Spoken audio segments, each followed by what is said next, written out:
இந்த முல்லா நஸ்ருதீன் ஒருத்தர் இருந்தார். அவரை பற்றிய கதைகள் ரொம்ப சுவாரஸ்யமாக இருக்கும். அந்த கதைகளில் மேலோட்டமாக ஒன்று சொல்லப்பட்டாலும் உள்ள ஒரு பொருளும் இருக்கும். அது நிறைய கதை இருக்குது. ஒரு நாள் முல்லா தன்னுடைய மகனை கூப்பிட்டு கையில் காசை கொடுத்து முட்டை வாங்கிட்டு சொன்னாராம். கோழி முட்டை வாங்கிட்டு சொன்னாராம். கோழி முட்டை வாங்கிட்டு வான்னு சொல்லும்போது கையில் பணத்தை கொடுத்து, இங்கே பாரு, கோழி முட்டையை பத்திரமா கொண்டு வரணும், வரும்போது விளையாடிட்டே வந்தேன்னா தூக்கி போட்டு பிடிச்சிட்டே வந்தனாலும் முட்டை கீழே விழுந்து முட்டை உடஞ்சிடும், பத்திரமா கொண்டு வரணும் அப்படின்னு சொல்லிட்டு மண்டையில் ஓங்கி நறுக்குன்னு ஒரு கொட்டு வச்சாரான். அவன் அழுகிட்டே போகிறான்.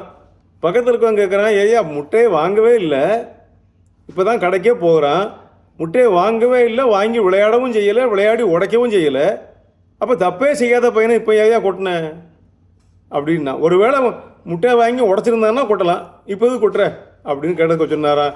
ஒரு வேளை கடைக்கு போய் முட்டையை வாங்கிட்டு வந்து வரும்போது தூக்கி போட்டு வாங்கிட்டே வந்து கிளப்பு டமார்னு உடச்சிட்டு வந்தான்னா அப்புறமா நான் ஒரு கொட்டு வச்சேன்னா அந்த முட்டை திரும்ப வருமா அப்படின்னு கேட்டார். அது எப்படி வரும், அதான் உடஞ்சி போச்சே அப்படின்னாங்க. இப்போ ஒரு கொட்டு வச்சுருக்கேன்ல, இப்போ முட்டை உடையாமல் பத்திரமா வரும் அப்படின்னாரு.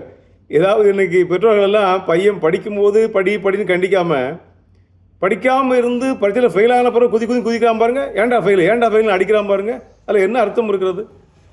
ஒரு காரியம் நடப்பதற்கு முன்னாலே எச்சரிக்கையாக அவர்களை பாதுகாத்து கொண்டு போகணும். பையன் தப்பு செய்கிறதுக்கு முன்னால் கண்டித்து வளர்க்கணும்.